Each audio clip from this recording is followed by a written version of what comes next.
Okay, welcome to episode 48 of the Sean McGinnis podcast. Today I'm delighted to have on Dr. Melissa Davis. Now, Melissa, I'll save you the introduction because I would have gave it first because that's always the most annoying bit. But just like we were saying off air, not only is Melissa a Ph.D., but she's also a black belt in jiu-jitsu. So can you give us a rundown how you did them both together? Yeah, I had a pretty strict schedule in grad school. I'd get up and I'd go to the 7:30 a.m. class for jiu-jitsu, and then I would go to the lab, and there was a shower on the fourth floor, so I'd shower there, and then I'd work, and I'd have a bag packed for jiu-jitsu at night, and I'd go straight from the lab to jiu-jitsu at night, go home, eat, go to sleep, and that was my week. But that was before it was cool, right? So what year did you start? I started in 2009. Wow. Fuck, that's sick. And what do you still do? How often do you do now still?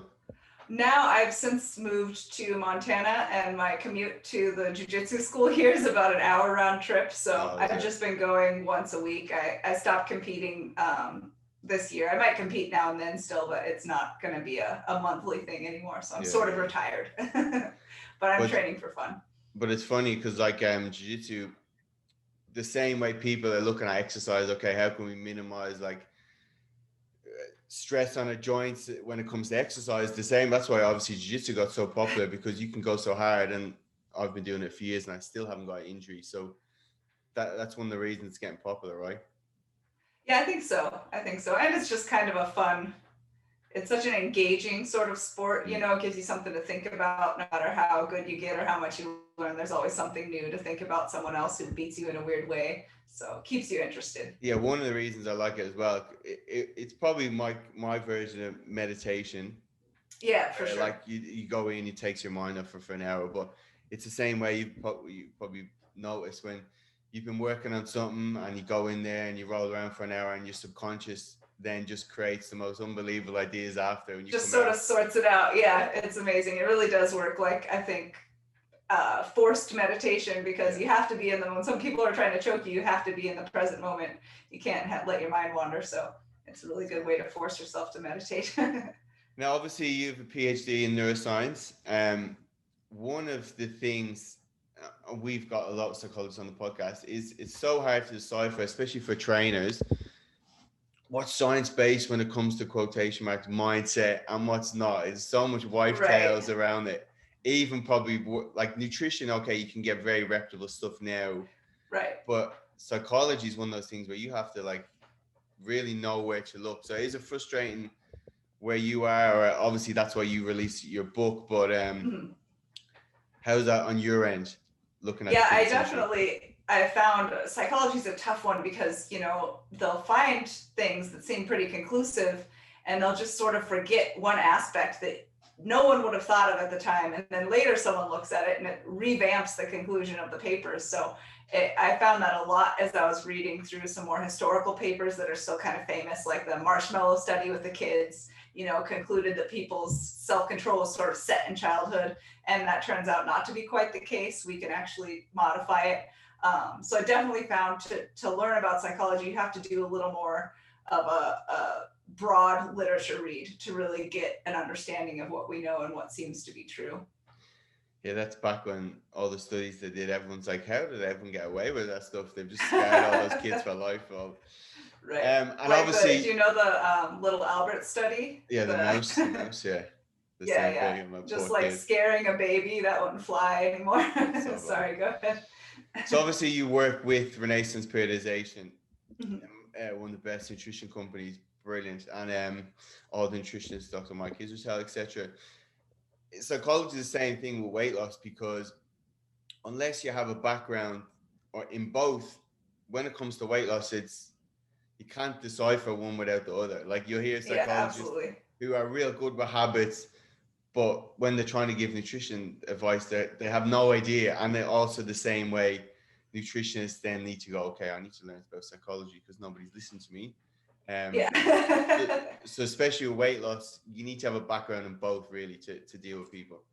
Yeah, I think so. If you want to have the most successful clients, you have to learn ways to motivate them and help them change their behavior and their habits. Otherwise, it's 50-50 whether they're going to be able to follow your plan or not. Yeah, and that's a lot of thing we'll see with transformations. Ironically, a lot of the transformations in the fitness industry are already by fit people. So like they're not overhauling the habits. They're just like Right. tweaking a few things and just getting a little bit more shredded. Right. Went to from lean to having abs, and you're like, Yeah. well, big deal, right? And obviously everyone, as a trainer, I went through it where you and people go through it anyway. How often do you see people trying to change too many habits, and what are the detriments and what are some of the mistakes and tips you would give them? Yeah, I think that's one of the biggest sort of pitfalls in weight loss and nutrition programs is that you need to individualize a program for the person's starting point. If you have someone who's already training, they're already fairly lean, and they just want to take it up a notch, they can usually do some pretty fantastic transformations pretty quickly because really they're just doing a little more of what they already do. They're not making a big lifestyle change. If you have someone who's not used to going to the gym, who's not used to eating protein in their meals or paying attention to their macros, that's a huge life overhaul. So I think it really helps if people recognize that and sort of start a little slower with people who are brand new to diet and training. Yeah, excellent. And before that, so even going off your book, which is brilliant, we've obviously heard of process goals and behavioral goals, etc. But you went one step back and talked about learning goals, which I thought was amazing. So, for someone who maybe has tried every stupid diet and doesn't have a good understanding of nutrition, how important is learning like what you're supposed to do in building a sustainable plan long term? Yeah, it's super, super important. And what you find in the literature when they study this is that if you take someone who's a noob in their goal arena and you just throw them in and tell them to, make a goal and work on it, their chances of success are really low. But if you give them a learning goal, they, number one, tend to start just accidentally moving towards the outcome goal as they learn. And two, once they start working on the outcome goal, their chances of success shoot up a ton. So it's hard to convince clients to do that sometimes. Like, no, we're not going to lose weight yet. We're going to have a study session for 3 weeks. That's frustrating. They're like, no, I paid you to lose weight. But really, that's the way to get them to lose the weight they want to lose and keep it off in the long term. So if you can convince them to do it, it's really useful. So in that stage, let's say we have a beginner and learning goal. Is it a case that you're going in and you're explaining about calories, protein? You might be, if they're tracking, you might be showing them how to track and kind of educating them on that process in that first stage.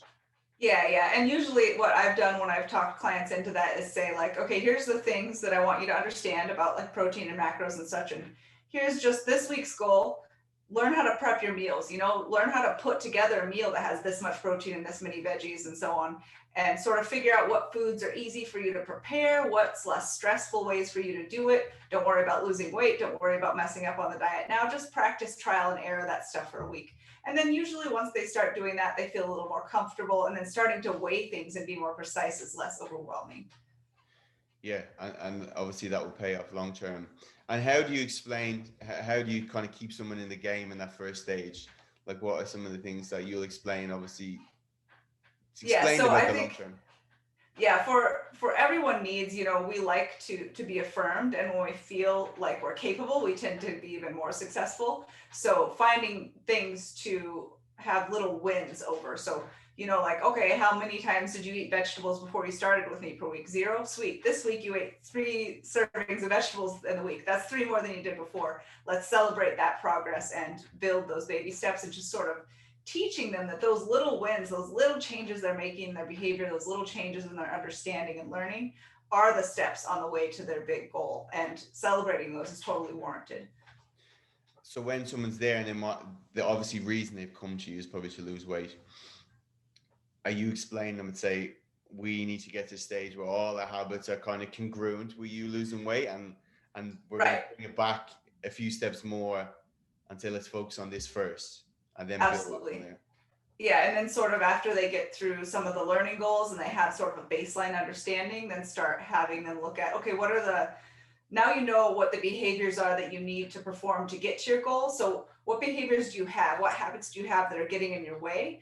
And, describe to me, imagine what kind of behavioral habits you need to get to that goal. And that gets them thinking about it and, sort of problem solving themselves, which makes them feel more self-efficacious And it gives it a more personal development for the program, right? You find out what their specific obstacles are, because we all have different obstacles when it comes to weight loss. So that's after the learning stage. You've come a Yeah. base like, okay, perfect. And even let's say a common one is, okay, my biggest roadblock is stress eating. So then Right. would you isolate that habit individually and then work around that? And I know you have a few different methods to replacing or modifying habits like that.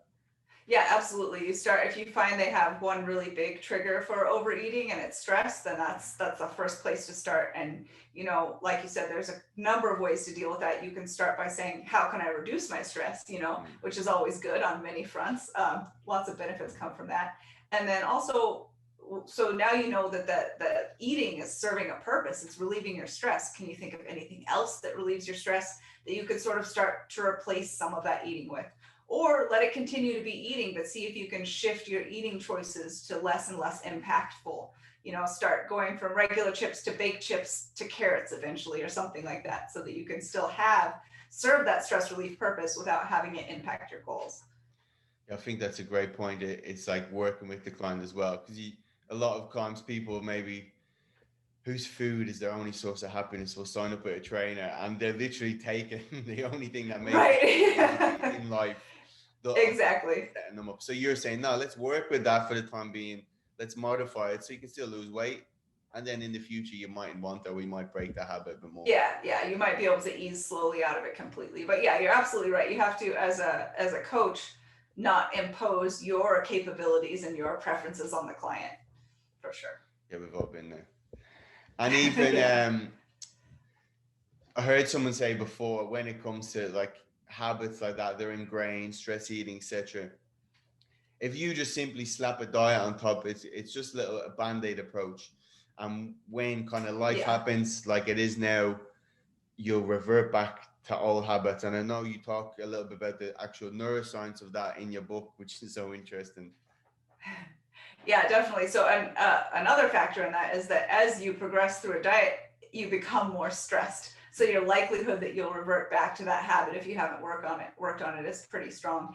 And just sort of putting a pause on behaviors. A lot of people can say like, I'll pause from doing one of my favorite things or one of my most ingrained habits, but it's going to come back unless you actually work on the behavior change. And that's because the brain is very good. It's very good at making us efficient. Habits make us super efficient, right? Like you can't drive a car and eat a sandwich at the same time, drive a car and talk to your kid at the same time, unless you have the habitual patterns for driving. And that's true for so many parts of our life. So our brain is really efficient at making us efficient. And that's what habits are. And when they're counterproductive, you actually have to undo that pattern in your brain in order to make a change and be able to make choices based on motivation instead of automatic responses. And I think like you talked about, when obviously life happens and stress hits, is it true that like cortisol shuts off like the prefrontal cortex, and then you like revert back to all your old habitual habits in the older part of the brain? Yeah, and that's definitely. A simple way to explain it. Your frontal cortex is still happening, but it definitely shifts a lot of your choices to being more habitual, more basal ganglia sort of. But it's interesting. So obviously, when we learn about this, even looking from like evolutionary point of view, like yeah, that makes sense.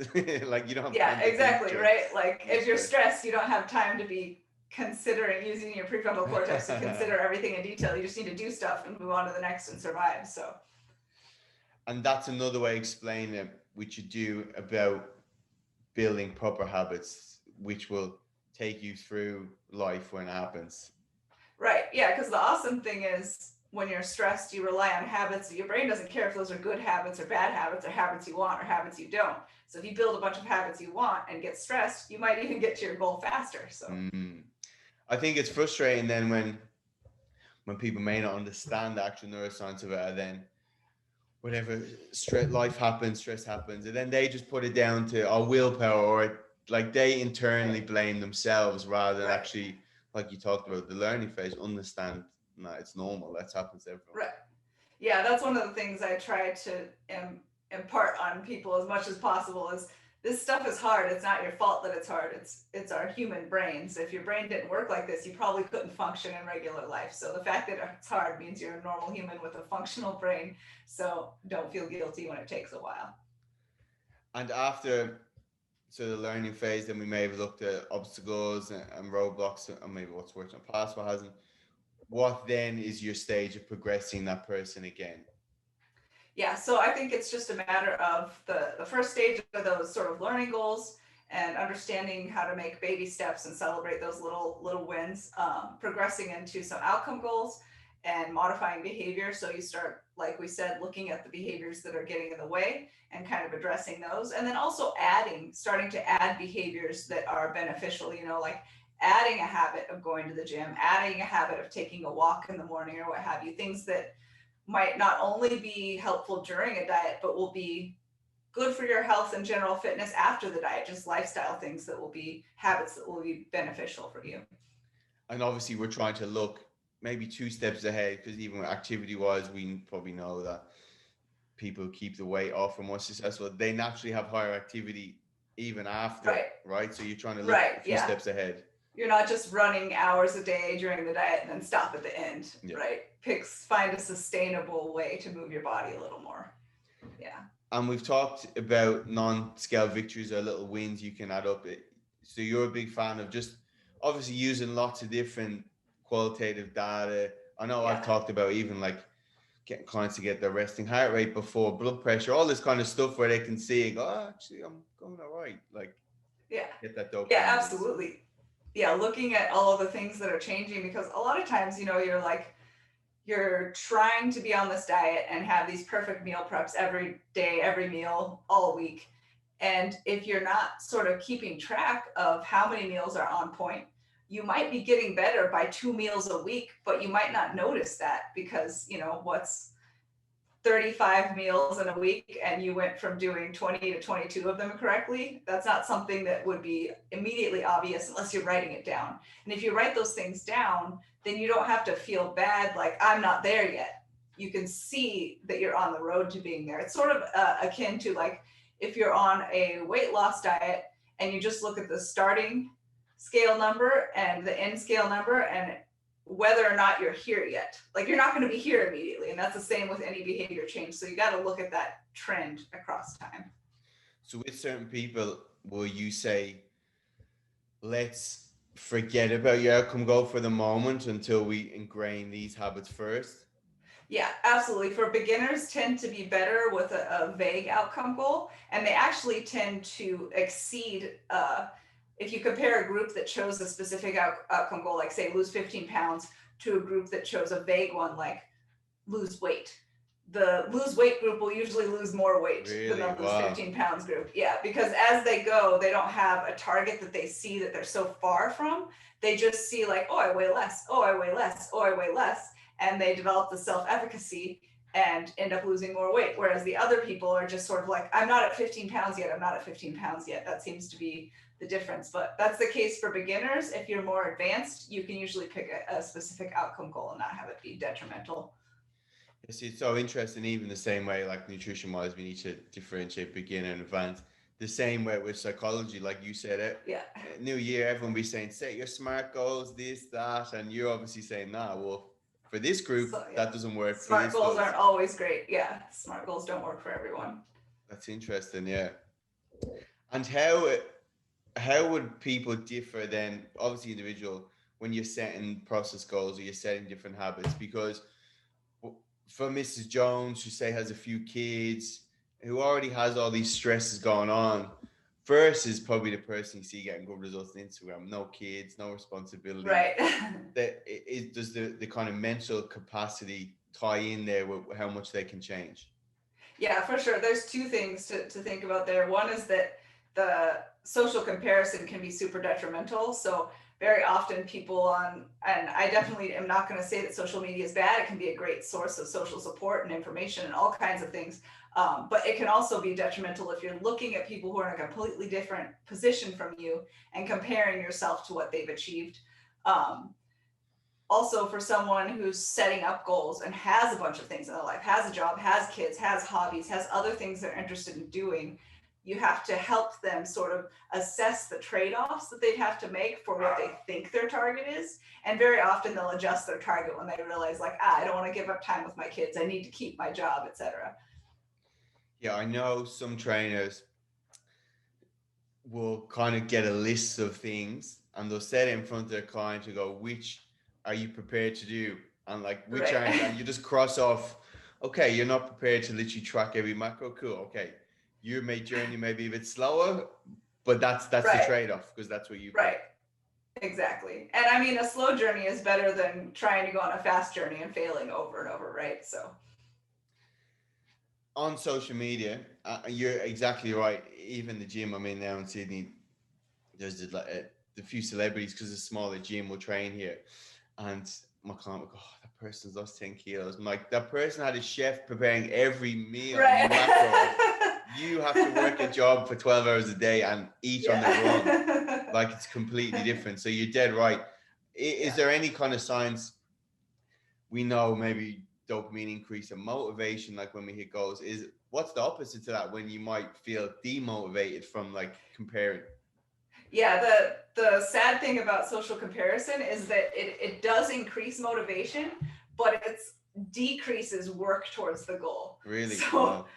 Somehow there's a Oh my correlation God. with seeing people. I don't know if it's just that you see it, it seems so impossible and far away that you want it more, but you stop working towards it. You know, it's too pie in the sky, sort of crazy to think about. But yeah, that's what the research shows, is that if you're looking at a bunch of, Instagram models who probably do that for a living, you just end up wanting to look leaner and not doing as much to get there.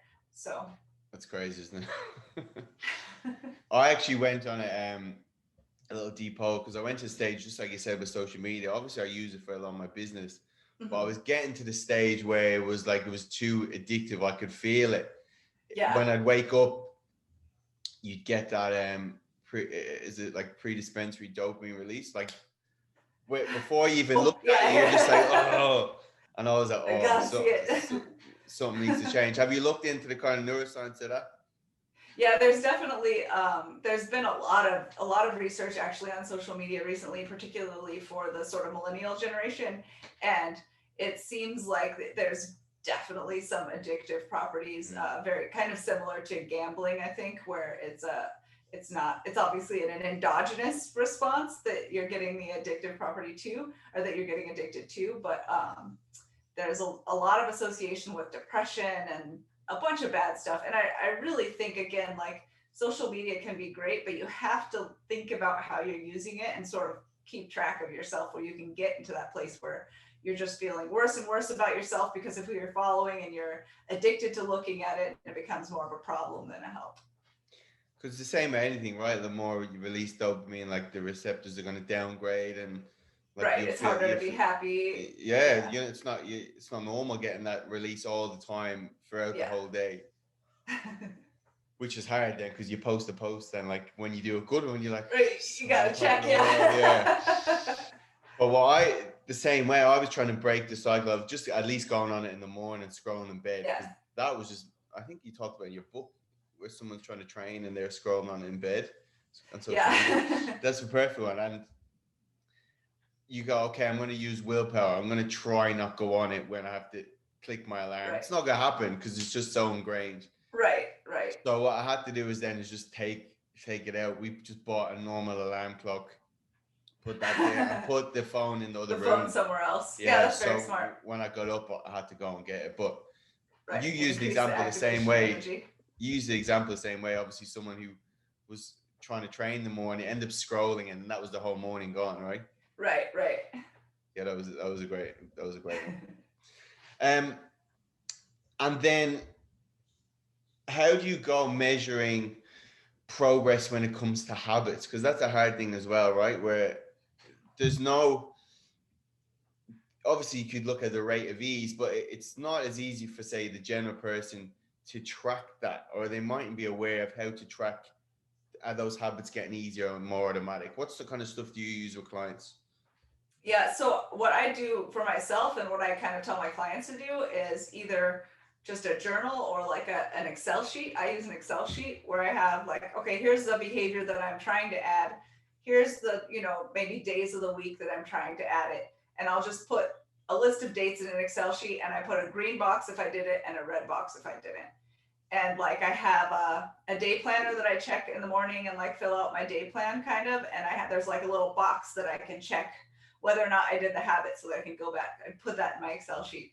So then I try to look for like red boxes decreasing, green boxes increasing. Or the one other way I'll do it is I'll put scroll of dates and I'll just plot a graph, and I'll have, the planned increase. So there'll be a planned line of increase in the behavior, and then I'll plot mine against that and see how close I am to the target. Yeah, I think people really need to see that. It's like when you graph, say, someone's weight in the same way. Is it right from them looking at day to day, like I'm not getting anywhere, but then obviously but if you put that that line, a linear line, yeah, that trend line helps, especially for people that need those metrics to then stay motivated. Yeah, I know exactly. I've seen other stuff where you'll have the calendar and you'll cross it off and you'll try to like keep the chain linked, or you can measure how many days you've done that. But we can also say like there's a rate of ease, right? So obviously as the habit's getting more automatic. Right.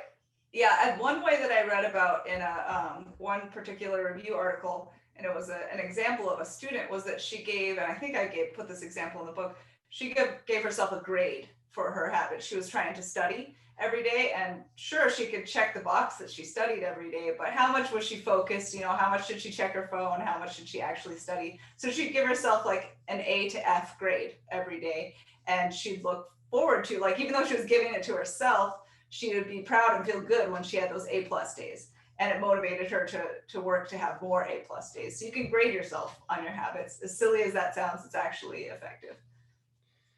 See, this is not me talking on a high horse. I have to use all this stuff to like create the habit of even going jiu-jitsu. That's the kind of thing where it's probably one of the biggest delayed gratification habits you could ever do on the planet.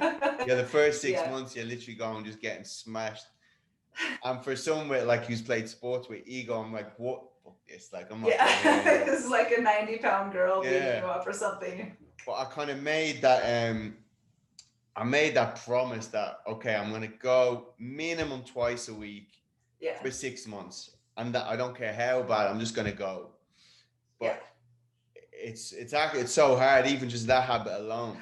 And I know I talk about motivation. I have this little hashtag. You won't always be motivated, and I know you're of the same thought as well. So how do you think of motivation?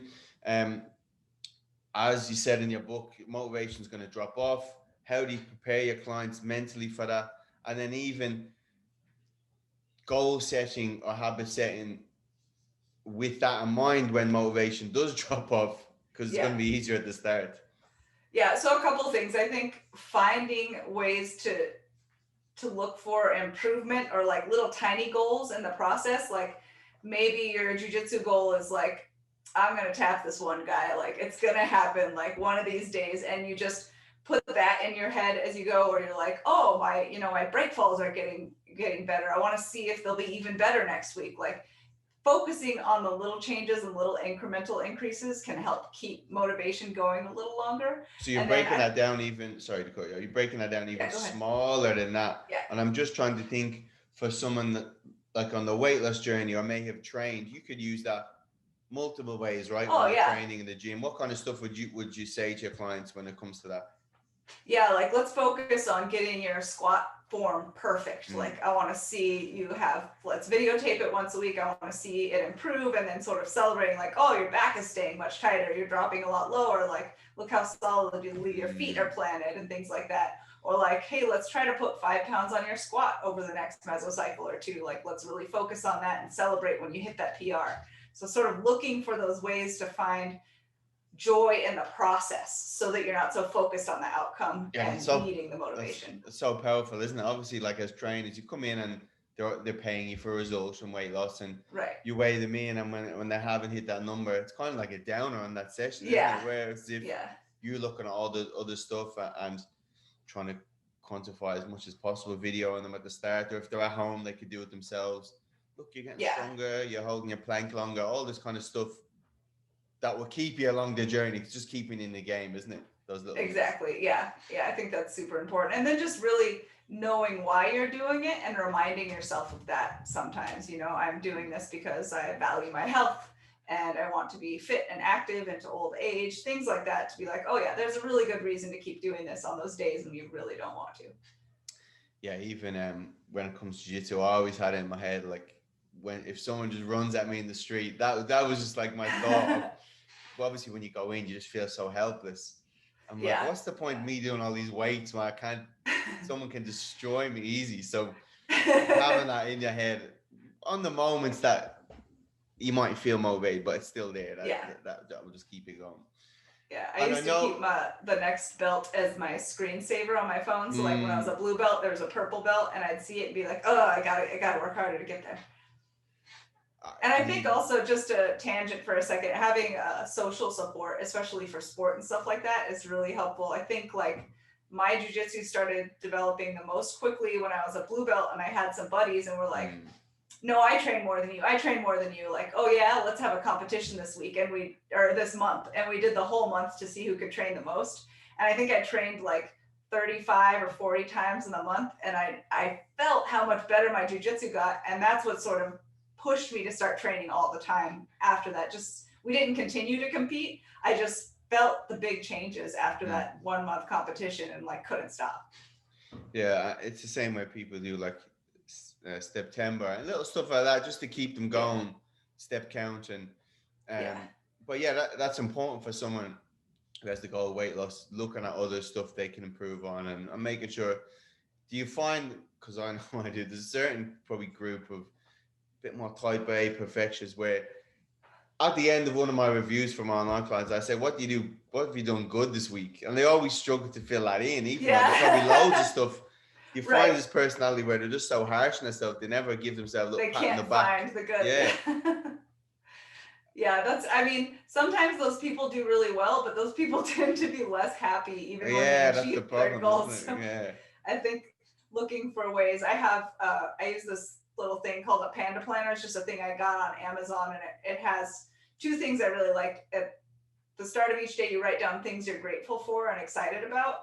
And at the end of the day, you write down, it gives like 4 spaces for the things you did right and just 1 for the way you'll improve. So it sort of forces you to focus on the good things and only write 1 bad thing. Yeah. Yeah, because we need that like little dopamine hit. Just it helps obviously reinforcing the habits you're trying to do, isn't it? Because you get a positive association. Absolutely, yeah. And even like we said with motivation. So that first few weeks you're doing a habit or anything, novelty really. After a few weeks that drops off. Right. There's a book, Tiny Habits, I don't know if you read it. He graphs it out. I haven't yet. Yeah, well, he graphs it out where obviously motivation's here. And if you set your goal really high, okay, you can do it for the first few weeks, but when the motivation drops off, it's too hard compared to what you've set. How do you go about goal setting habits with that in mind? Yeah, so I think that's a really, really important part of all of this, is choosing a goal that is appropriately challenging. Like, you want it to be challenging enough, especially if you're experienced, that it's motivating and it's exciting, but not so challenging that it will take, an all-out effort to get there. I had something else to say about that and I lost it. Yeah, because even like when it comes to jiu-jitsu, I could easily have said in the new year where I'm motivated, I'm going to go every day. And then once that doesn't happen, you're just going to lose it completely. Right. Yeah. I think one of the really interesting things is that I read in the literature is that we tend, and it's kind of intuitive, I guess, but reading it in the literature solidified it. We tend to make way higher unreachable goals if we make them when we're super comfortable. So if you're just like chilling out with friends, eating, your favorite foods, having a beer, and you make your goals, you're going to think you're Superman. You can do anything. But if you just finish a peak week squat workout, and you're sitting on the bench, like breathing heavily and wondering why you do this, that's a good time to make your next fitness goal, because that's a good time when you have a realistic idea of how much suffering you're willing to endure for the goal. It's so true. I read, some people refer to like the hot cold empathy gap, where like you don't realize how you're going to feel when like you're not in that motivated state. Right. So like the same way people set their alarm, I'm going to get up tomorrow 6 a.m. and they Yeah, wake and up then and they're 6 a.m. rolls surprised they're around. not, why am I not motivated to go and train? Like, because it's What fucking did I 6 do a.m. this? Yeah. But you referred to something similar, the intention behavior gap. Yeah, yeah. So how does So that that's tie in? yeah, so that's kind of the exact same thing. We have all of these intentions, but very often our behaviors don't support them, and that's partly because of habits, and that's partly because we make goals that are beyond our willingness to trade off what's needed to be done to get there, and we don't realize that until we're in the thick of it. And then obviously that will cause, I don't know, sense of like guilt and shame when you don't hit Yes, it, and yeah. then you're just like, oh, And then that's that it. guilt and shame makes you feel less capable, and the next goal you make, you'll be even less likely to get. So making a goal that you can feel, that's the part of the SMART goals that's probably always true. Making the goal a realistic goal for you is going to be important no matter what your level is. And what do you find that we obviously say, okay, set one habit at a time, but just like you said, it comes down to like the complexity of the habit as well. Like you can do probably a few smaller things easy enough, but if it's something Yeah. bigger, how do you explain that to clients? Yeah, so you have to consider, what impact that habit change will have on your individual life. Like you might see someone on social media who was like, I started lifting 6 days a week and blah, blah, blah, and this is how I made this happen. Well, maybe that person lifted 5 days a week before doing that. If you lift 0, going to 6 is going to be a massive change. It's going to disrupt all of the things you usually do. It's going to make you extremely uncomfortable. And there's really no reason to go so extreme, because making yourself likely to succeed is your best choice, especially likely to succeed and be able to sustain it. Like we were saying earlier, people can often do something crazy for a short while, but if it's crazy, they're probably going to end up back where they were before, falling back into old habits. Whereas if they gradually work up to crazy, then crazy is their lifestyle. And, like there's some point where that crazy level is just one step up from where they are. And if you do it stepwise, it's more realistic to sustain that big of a change in lifestyle. Yeah, it's brilliantly explained. And when you're looking at changing behaviors past the learning phase into that process kind of goal, is it a case that you have in the back of your head, or even if the person listening trying to do it themselves, are you looking at like what's the most kind of significant habit or one that will have the biggest effect? Are you trying to implement those ones first, or how do you go about that? I think you want to start with the easier ones first, because then you build that self-efficacy. So like what's going to be the hardest thing for you to change? Okay, let's save that one for later. What's something that's not that important to you and you think you could do away with it or change it? Start there, then you'll feel good about yourself and you'll be like, hey, I can do this. Then the next harder one's going to be easier than it would have been, and so on. Yeah, that's interesting. Going the opposite way, just building up slowly. Yeah. It's like a foot in the door marketing. Yeah. Get them to say yes for it one, and then we can get them. Yeah, it's like salesman tactics. You're selling yourself these changes. Well, it's actually funny, isn't it? Because I train someone for marketing and they're like, it's the same stuff. Neuroscience is the same way, just understanding the brain, whether it's trying to get someone to eat better or sell them this. Yeah. The same stuff, isn't it? Absolutely. And I mean, psychology actually, it profoundly changed advertisement when they started integrating it. Yeah, because even I was looking into saving. Okay, I'm going to educate myself on finance and savings and this kind of stuff. And what you realize, banks' jobs are to make it convenient for you to spend money. The same way when it comes to food, it's like their job is to make it convenient for you to eat bad. Right. What you need to do is to make that inconvenient. Right. Find a way to make it inconvenient. Yeah. Yeah, so that's one of my favorite sort of strategies, is make the things you don't want to do really inconvenient and make the things you do want to do really convenient. However, like creatively you can manage that. So what part are you putting that in? Is it, when you look, how are you implementing that as you go, like creating that environment? Right. So if you've gotten to that point where you're helping your client identify the habits that are getting in the way, say like, okay, how can you make it harder to do that thing that you do? What can we do? What can we put in the way just to make it a little harder? Because the thing with habits is that they're automatic, right? There's a trigger and then we do the behavior without thinking. If we make that behavior hard to get to, it puts a pause between the trigger, and then we have time to think and decide what to do, and that can be super helpful. Interesting. So that's, yeah, you're putting in a kind of straight there, because that in itself will create a big difference anyway when someone's plan. That might be the one thing holding them back. And even we were talking the other day about the same topic. We were talking about savings, where for me to save, I literally need to put it in a bank account where there's zero access at all. I don't have the card. Like you have to walk in person and drop it off. Yeah. Exactly. Whereas the guy I was talking to, he can do it just by looking at it. And I think it's kind of the same way he can have in his account just there. Where I was like, oh, that's a bit mad.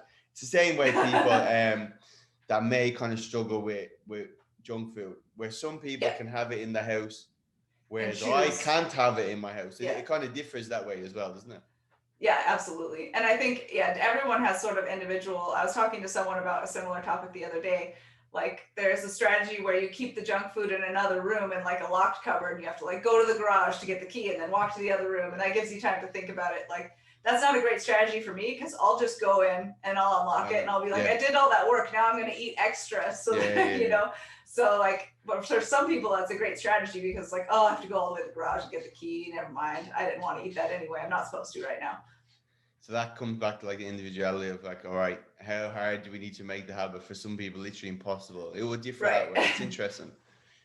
Even if my girlfriend or I is in a deficit, during lockdown, my girlfriend's parents stay with us, and they naturally just eat like they're both ectomorphs. They naturally eat a bit more muesli, cereals, a bit more high carb food. Whereas if you're in a deficit and you get your hands on that, you'll just eat your whole It's done, So we're like, right, what could we do? We got a lockbox from like the local garage store and just put all the food in there, and they knew the code, and that was just that was enough to like break that cycle. Yeah. Because again, we're in a it's like the same with spending. We're in an age where it's not natural just to have that food around. So we always have to remember that, isn't it? Right. Yeah, that's funny. That's a really, really smart way to do it. And it's, some people might be like, well, you just need to learn to like have the self-control and resist. Like, why do you need to work that hard? Habit change and diets are hard enough. Like the easier you can make it on yourself, the better. Yeah, there's been a lot of occasions where the same way with your environment, you look at friends and social impact. Are they helping? Are they hindering in that way? There's been numerous times where I've had to get clients and literally like send their partner an email saying like, stop bringing this food home. You're disrupting Michael. You're the only thing that's just making this plan worse by leaving this food out. How does friends and family, from your perspective, have an impact, whether it's helping or hindering someone's plan? Yeah, I think social groups can be a huge help or a huge hindrance. And I think when in the cases that they're a hindrance, what you really need to encourage clients or yourself to do is sit down with those people and say, just one-on-one, say, hey, this goal is really important to me. Let me explain to you. Tell them your why, your internal values and reasons for that goal, and ask them to support you. And most friends and family are going to respond in a positive way. If not, you might need new friends. Yeah. But seriously, like if you sit down with someone, very often they'll be like, oh, I didn't realize, I was teasing you about this. I didn't realize how important this was to you. Okay, cool. I can help. So I think just being honest and sitting down with people is one of the most beneficial ways to garner support. Ireland's literally the worst for peer pressure. Like if you go out and don't have a drink in your hand, like you'll be crucified. But they may get to a stage where it's like, all right, someone, I really have a problem with this. But then you can have the opposite effect. Like if you see them drinking, you'll tell, here, what are you doing? Stop that. Exactly. Yeah, I tell that to people all the time. Like your friends that tease you that you won't eat French fries or have a beer, if you like explain this to them, they're gonna end up flipping the script and helping you, because they'll be like, you're not supposed to eat that. You're not supposed to drink that. And then you'll be like, I'm on maintenance now. But yeah, you can, if your friends like to tease you, just get them to tease you in a way that's productive. But it's so powerful, isn't it? I think you find a lot of people, maybe because of one of the reasons where they've tried so many times before, that they're just too embarrassed to say anything. Yeah, they don't want to tell people. But you'll actively tell your client, go and tell these people if they're having an impact. Yeah, absolutely. I think that hiding your goals from the people who you're around the most will make you less likely to be successful. And sitting down one-on-one and telling them you have an important goal and it matters to you will almost definitely lead to them supporting you, which can help you be successful. I had a client once, and I thought this story was so awesome. She was like, I can't not drink, because she was like the only woman in this big like law firm, and her and the other partners would, go out to these dinners and they'd all have whiskey and cigars. And she was like, I have to be one of the boys. Like, I have to bond with them. I can't not drink. And I was like, I bet you, if you tell them you're on this diet to lose weight and you can't drink and then you stick to it, like, you're only going to garner their respect. And she was like, okay, I'll try. And she tried it. And then like 3 of the guys in the law firm were like, hey, like by the time she was done with the diet, like, hey, what's that diet you were on? Can you Really? like give me the information? So, and they all really did respect her for getting results. So yeah, most people is going to respect him. You get the odd person because like you're probably making them look bad. They're trying to tarnish it. But you have to be aware of those people as well, don't you? Yeah, that's just a part of life, I think, no matter what. If you succeed, someone's going to hate you. So we're obviously looking at all these external factors that people forget about, and they just worry about, okay, I need to be more disciplined, all these kind of words that don't mean much in the whole scheme of things. One of them is willpower. Now, from my perspective, when I was studying, we were studying Baumeister, all this kind of stuff. And lately, I've heard all this stuff's like debunked, all his work's like thrown out. What's the latest science when it comes to willpower, and what's its use in a fat loss plan? Yeah, so I would say his stuff has been sort of, people keep saying it's debunked. I wouldn't call it entirely debunked.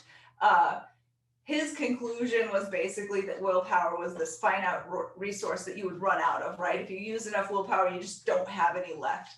And he kind of was looking for a mechanism, like what was the willpower molecule? And he was kind of thinking it was glucose, but that part has been pretty thoroughly debunked.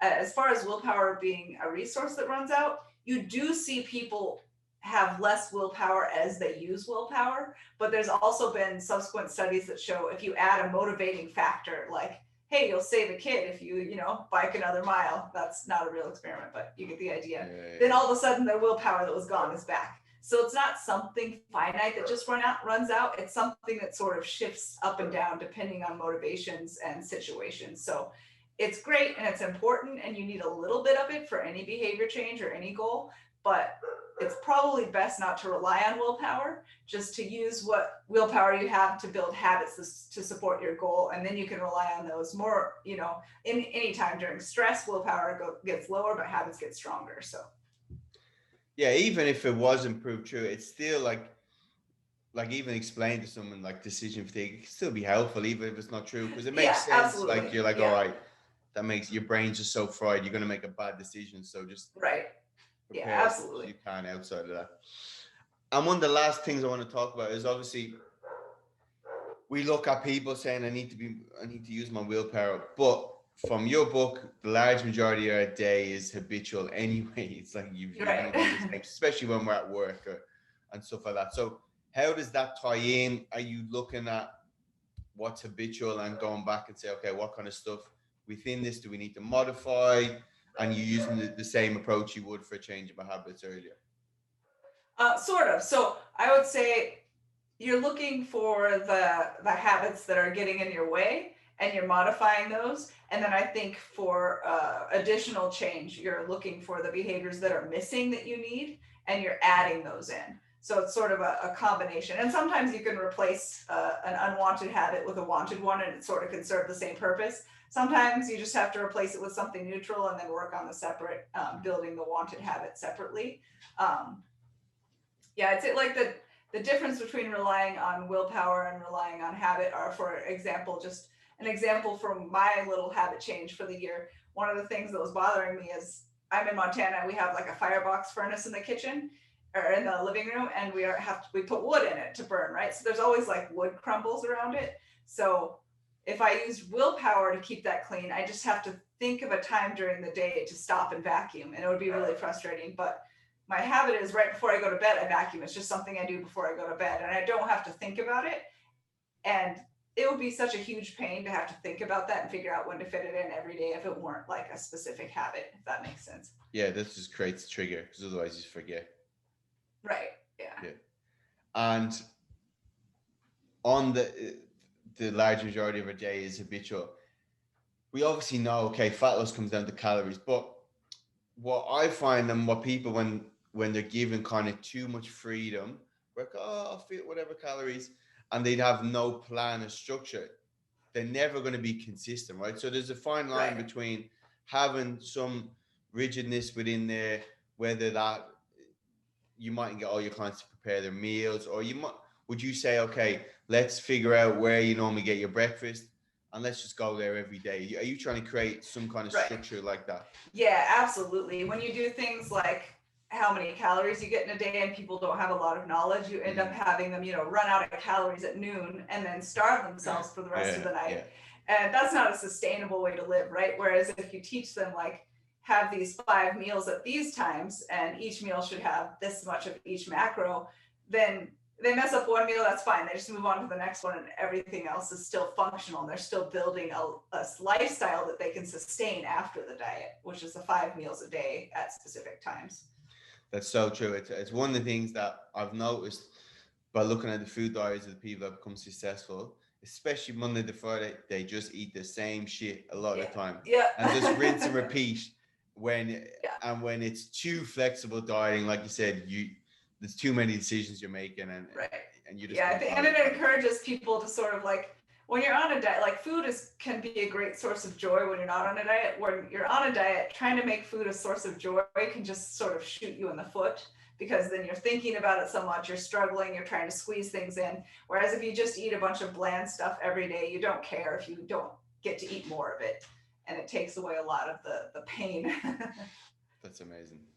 And lastly, what from your own perspective, what do you have your head in at the moment, research wise, or is there anything that tickles your fancy?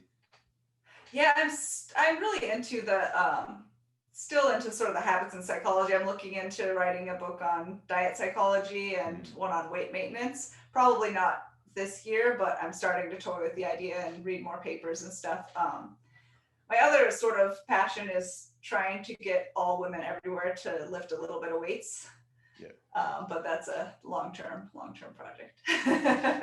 Yeah, I had a client sign up during COVID. Said, okay, it's a good time now. Never trained before. And her only goal was, there was no nutrition goal, was just, okay, I want to be consistent with training for at least 6 months. So then she started training 3 times a week, weight training. And then obviously as we went, we layered a bit of nutrition to get more protein. And then a few months down the line, she's like, oh my God, my body's unbelievable. Like, she can't believe it, even how consistently she just set that one goal just to be consistent. That's always my tactic when people come to me and they haven't really dieted or trained. I always say, let's skip the diet for now. I just want you to train 3 or 4 times a week. And like you said, like, they haven't trained before. 3 or 4 times a week lifting weights makes huge body composition changes in almost anyone who's brand new. So then they're super motivated and the diet doesn't seem as oppressive because they already feel like, oh, I'm looking amazing. I can do this. I can make these changes. And do you find that when people are like getting quote unquote natural high, endorphins, dopamine, they're less likely to use it from food because their brain chemistry is good. I definitely think that's something that happens. You start getting your like little brain boosts and your joy from something different, and it makes the other thing less important. Because I know if I wasn't trained, they're the days you just like, you want to sit on the couch and eat absolute shit. The duvet days you train, you're like, nah, I feel good. I don't need to do that. Right. Amazing. Dr. Melissa, where can everyone find all your information? Your book is probably one of the best ones in psychology I've read. Thank you. Yeah, I'm on Instagram as Regressive Underload, and there's an underscore between the 2 words. And you can find my book on the RP Strength website in the ebook store. How did you come together with RP? How did that work out, that relationship? So when I was in grad school, my roommate had gone to undergrad with Dr. Mike. Really? And so every summer, Dr. Mike would come and stay with us, and I just got to know him. And I was in jiu-jitsu, so I was interested in sport, and he was starting to study sports science, and we got to talking about that. And eventually I was like, I want to work at RP. Yeah, long may it continue, the good combination. That's definitely the way of the future. Amazing. I want to thank you. I could literally ask you questions all day, but I don't want to stop. I want to stop annoying you, even for my own benefit, not even for the listeners. Thank you very much. I appreciate it. Everyone go follow Dr. Melissa on Instagram and get her book and all her work. It's amazing. Thanks again. Thank you so much for having me. See you soon.